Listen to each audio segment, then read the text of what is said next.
Bonjour à tous et à toutes et bienvenue à cette séance. Mon nom est Carla Simon.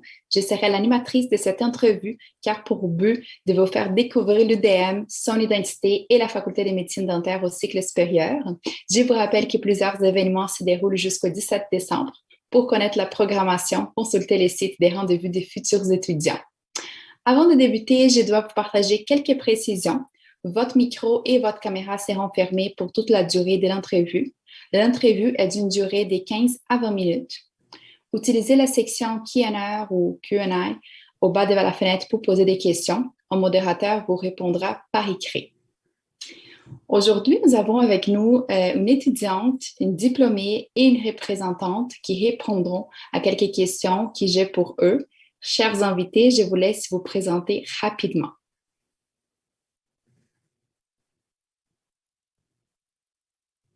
Commence par Audrey, peut-être?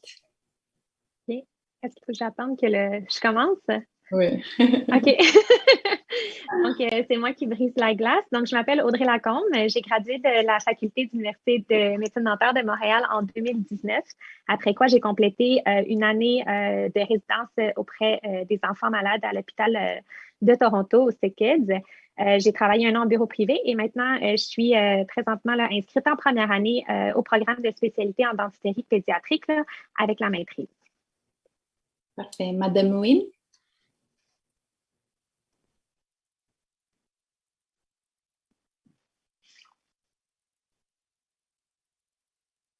Je pense que vous pouvez y aller. Je peux y aller. OK. Bonjour, je m'appelle Nelly Wynne. Je suis professeure agrégée à la Faculté de médecine dentaire de l'Université.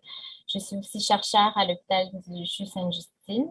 J'ai en fait étudié aussi dans cette faculté. J'ai commencé avec une maîtrise et fait un passage direct au doctorat. Et donc, prof depuis 10 ans et mon programme de recherche se concentre surtout sur l'apnée du sommeil et le bruxisme.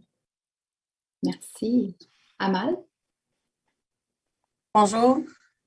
Moi, je suis dentiste spécialiste et je suis diplômée de l'Université de Montréal d'un programme de maîtrise en sciences bucco-dentaires en 2014-2015 et je serai prochainement diplômée d'un PhD de l'option sciences bucco-dentaires des sciences biomédicales de l'Université de Montréal aussi. Merci. Alors, ma première question est la suivante pour Audrey. Qu'est-ce qui vous a attiré vers l'Université de Montréal et votre domaine d'études? Qu'est-ce qui vous a incité à faire une maîtrise? Donc, en fait, pour moi, j'ai décidé c'est un peu Montréal qui m'a choisi, là, comme n'importe qui en sortant du cégep. On va là un peu où on nous prend. Puis moi, ça faisait mon bonheur d'être à Montréal. Je suis originaire du Saguenay, donc je connaissais autre chose. C'était très bien. Par rapport à la médecine dentaire, je suis une troisième génération de dentistes. Donc, pour ma part, c'était un milieu que je connaissais bien, dans lequel je savais que je pouvais me retrouver. Et pourquoi faire ma maîtrise? C'est la maîtrise qui m'a choisie, je crois. J'ai toujours une passion pour la pédodontie. Au départ, je trouvais que c'était des longues études, c'est un grand engagement. Donc, il a vraiment fallu que je fasse ma résidence puis que j'œuvre en bureau privé pour voir que c'était vraiment ce qui me passionnait et que j'ai vu qu'est-ce qui se faisait ailleurs aussi, puis qu'est-ce que ça pouvait m'apporter là, de faire une spécialité, notamment un pied dans l'enseignement, le titre. Pour ça, c'est la décision que j'ai prise de faire ma maîtrise. Merci. Madame Nguyen, selon vous, quelles sont les qualités et compétences qui devraient posséder un étudiant pour réussir dans un programme de cycle supérieur dans votre faculté? Personnellement, je pense que la réussite au cycle supérieur dans nos programmes, je reprends les paroles d'Audrey, c'est vraiment une passion, un intérêt pour le sujet de recherche qui va être complété. Donc, ça peut être en dentisterie pédiatrique comme Audrey complète. Il y a plusieurs autres champs qu'on a ou qu'on offre aussi à la faculté. Et donc, cette passion et cet intérêt, je pense aussi, ce qui est très important, c'est d'avoir une grande curiosité. Parce que la médecine dentaire, c'est surtout la bouche, mais ça touche tout le corps, la santé en général. Donc, plusieurs domaines d'intérêt. Par exemple, moi, je travaille en sommeil, il y a la santé cardiovasculaire, il y a la santé publique, mais aussi, par exemple, les matériaux, l'intelligence artificielle, logiciels et autres. Donc, c'est d'avoir une grande curiosité. Je pense aussi que la force de notre faculté, c'est d'avoir plusieurs méthodes de recherche et des champs d'études. On fait de la recherche clinique, de la recherche fondamentale, de la recherche qualitative, de la recherche épidémiologique. Mais avant tout, je pense que le succès d'un étudiant, c'est vraiment d'être persévérant dans ses études, d'avoir envie et soif d'apprendre et de travailler en équipe dans son laboratoire d'accueil. Parfait. Ma prochaine question, c'est pour Amal. Pour vous, est-ce que l'effet d'avoir une maîtrise a un avantage dans les marchés de travail? Pouvez-vous nous décrire votre milieu de travail? Oui, certainement. Donc, avoir une maîtrise, un doctorat, c'est toujours un atout, quelle que soit la carrière professionnelle qu'on veut avoir. Moi, si je parle de mon expérience, je suis une passionnée de la recherche. Là, j'avais commencé en fait ma maîtrise. Avant de faire ma maîtrise, j'avais commencé juste un cours en étudiante libre dans un cours de méthodologie de la recherche. Puis depuis le temps, donc c'est bon, je me suis convertie en recherche. Déjà, comme à la fin de ma maîtrise, ou bien même avant de finir ma maîtrise, j'ai été recrutée à être coordinatrice d'un projet de recherche clinique à la faculté de médecine dentaire. Ensuite, j'ai travaillé dans d'autres études épidémiologiques au CHUM. J'ai travaillé aussi comme consultante scientifique avec des jeunes entrepreneurs qui vendent du matériel dentaire, qui voulaient promouvoir leurs produits en menant des essais cliniques. J'ai aussi eu l'occasion, en faisant aussi un PhD et travaillant en temps partiel, d'avoir des tâches d'enseignement à la faculté et aussi de participer à des comités facultaires qui est très bon aussi et très valorisant.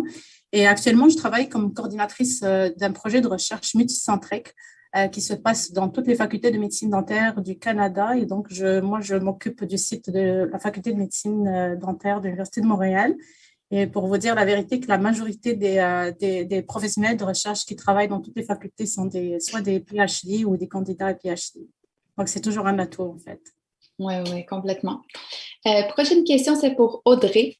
Quelle était la plus grande différence pour vous entre les études au premier cycle et au cycle supérieur dans votre quotidien? Au quotidien, c'est sûr que dans le programme de dentisterie pédiatrique, là, on est appelé à faire de la garde. Donc, c'est sûr que c'est chargé. On travaille en même temps de faire nos études. Donc, c'est un programme qui est exigeant. Mais ce que je note vraiment là, par rapport aux études au premier cycle, c'est vraiment par l'approche. Au premier cycle, on vient se faire enseigner la médecine dentaire. Au deuxième cycle, je sais qu'est-ce que je viens chercher. Donc, il y a façon vraiment d'orienter là, les conversations qu'on a avec les professeurs, les sujets. On a ce désir-là de compléter là, ce qui nous manque pour pouvoir exercer puis devenir un spécialiste. Donc, on a vraiment comme un but qui est différent de ce qu'on avait là en médecine dentaire. Puis, c'est sûr qu'au niveau de l'enseignement, c'est un petit peu différent. Bien sûr, ça dépend là, de chacun des programmes de spécialité, mais ici à Montréal, on approche, c'est beaucoup d'approches en groupe. Donc, on va beaucoup s'enseigner entre co-résidentes. On profite de l'expérience de toutes et chacune. On est bien sûr guidé là, par certains cours magistraux, mais pour la portion vraiment dentisterie pédiatrique, là, on va s'enseigner par séminaire. Donc, il y a vraiment moyen d'aller chercher là, ce qui nous manque pour compléter notre programme puis vraiment notre intérêt. Donc, ça, c'est très agréable. Je pense que la motivation est différente. Puis, on est beaucoup moins aussi. On était quand même 83 dans ma classe. Là, on tombe à 3. Donc, c'est sûr que c'est un petit peu différent. Mais je dirais que c'est vraiment l'approche, là, le pourquoi on est là. Puis, c'est beaucoup plus interactif là, au deuxième cycle. Complètement. Merci. Madame Nguyen, pouvez-vous nous parler des possibilités de financement dans votre faculté? Est-ce que les étudiants peuvent travailler en même temps qu'ils étudient? Alors, la Faculté des études supérieures de l'université offre des bourses pour les étudiants à la Faculté de médecine dentaire pour leur recrutement, pour leur soutien pendant les études, la persévérance scolaire ou le rayonnement quand ils vont présenter à des conférences. Je sais que sinon, les règles au niveau du travail pendant les études, si on est inscrit à temps plein, Les étudiants peuvent travailler, je crois que c'est à peu près jusqu'à 20 heures par semaine. Ça peut aussi dépendre de leur visa ou leur permis de travail. Donc, c'est toujours à vérifier avec leur faculté, au niveau de l'immigration.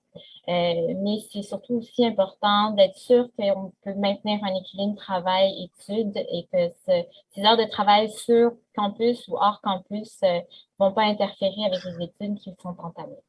Mm-hmm. Et juste on rappelle aussi pour les étudiants internationaux, nous on a un service qui s'appelle les BI, les bureaux des étudiants internationaux, et ils peuvent répondre à vos questions concernant les visas et justement la permission pour travailler. Ma prochaine question, c'est pour Amal. Où sont rendus vos collègues qui ont étudié dans la même cohorte que vous? Dans quel milieu ils travaillent? Est-ce qu'ils ont poursuivi également au cycle supérieur? En fait, il y a eu différents parcours. Il y avait des cliniciens, des jeunes diplômés dentistes d'ici qui ont suivi un programme de recherche après avoir fini leur parcours sans faire même de spécialité. Je suppose qu'ils ont fait ça, c'était plus par une passion de recherche et peut-être aussi pour garder, comme Audrey l'a dit, un pied académique aussi, comme participer à des activités d'enseignement. Il y en a aussi des dentistes qui sont diplômés de l'étranger et qui ont fait le diplôme de maîtrise pour améliorer, si vous voulez, les qualifier, à être acceptés dans un programme de qualification pour pouvoir pratiquer la médecine dentaire ici au Canada, parce que c'est très compétitif. Généralement, il y a 2 ou 3 places qui sont ouvertes par faculté toutes les années. Et donc, ça leur donne plus de poids pour être acceptés.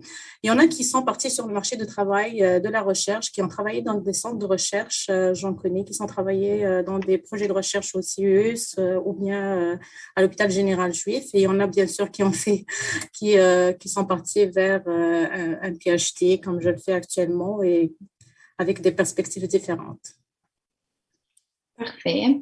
Audrey, une question que les étudiants nous posent souvent, c'est par rapport au directeur de recherche. Alors, je me demandais si vous avez un directeur de recherche et si oui, comment vous l'avez trouvé? En fait, au départ, je pense que moi, j'ai fonctionné un peu à l'inverse. Je me suis trouvé un projet. Moi, c'est ce qui m'inquiétait beaucoup avant de commencer parce que la recherche, bon, c'était pas forcément moi là, vers quoi qui m'intéressait. J'y allais plus pour aller chercher les connaissances. Je l'ai connue en fait en bureau privé. Donc, elle était déjà en enseignement ici. Donc, c'est une collègue qui est devenue, un professeur qui est devenu une collègue après qui est devenue ma directrice en fait. Puis, j'ai également une co-directrice là, parce que j'ai fait un projet de maîtrise qui s'applique en dentisterie plus opératoire. Là. Je suis allée chercher là, c'est ça, une pédodontiste puis une spécialiste là, en dentisterie opératoire. Donc, je pense que c'est du bouche à oreille. C'est en présentant notre projet de recherche, il y a des gens qui vont se proposer aussi pour qui suscite un intérêt. Donc, d'y aller des fois par le projet au lieu d'aller par le directeur, là, ça peut être facilitant aussi. Merci pour vos conseils. Madame Nguyen, quelle est la valeur ajoutée d'avoir des étudiants qui viennent de partout dans le monde? Est-ce que votre faculté offre de l'accompagnement aux étudiants internationaux et non francophones?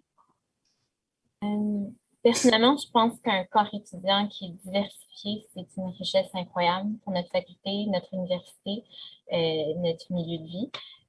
Autant au niveau des étudiants qu'au niveau des professeurs, de pouvoir partager, d'échanger des perspectives différentes, des méthodes, des techniques différentes aussi peuvent vraiment juste améliorer ce qu'on fait au quotidien au niveau de l'enseignement et de la recherche. À ce que je sache, la faculté de médecine dentaire n'offre pas spécifiquement de l'accompagnement pour les étudiants étrangers et les étudiants non francophones.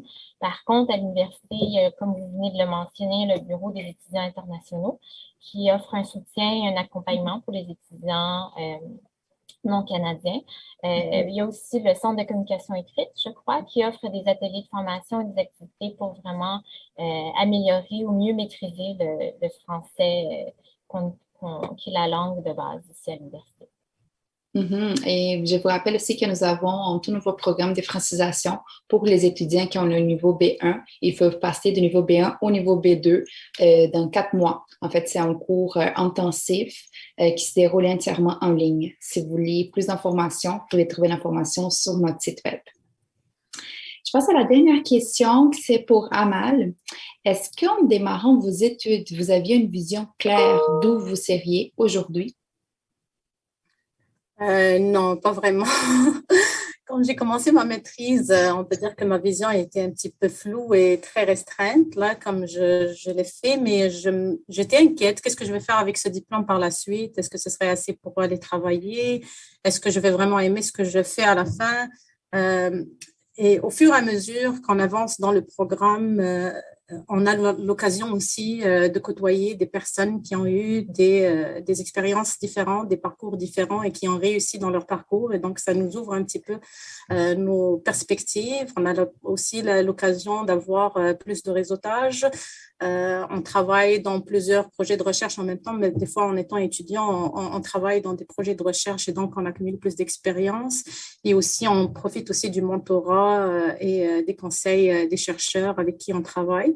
Et donc, c'est sûr, aussi, en ayant plus d'expérience de travail et plus certainement de qualifications au niveau académique aussi, de connaissances, on est plus confiant et on arrive à mieux cerner, si vous voulez, qu'est-ce qu'on veut faire, qu'est-ce qui nous passionne le plus et qu'est-ce qui va aussi s'accommoder avec notre vie personnelle, parce que c'est très important aussi de réussir dans les deux milieux professionnels et personnels. Et donc maintenant, franchement, je vois beaucoup plus d'opportunités que je ne voyais pas au début de mon programme de maîtrise il y a quelques années.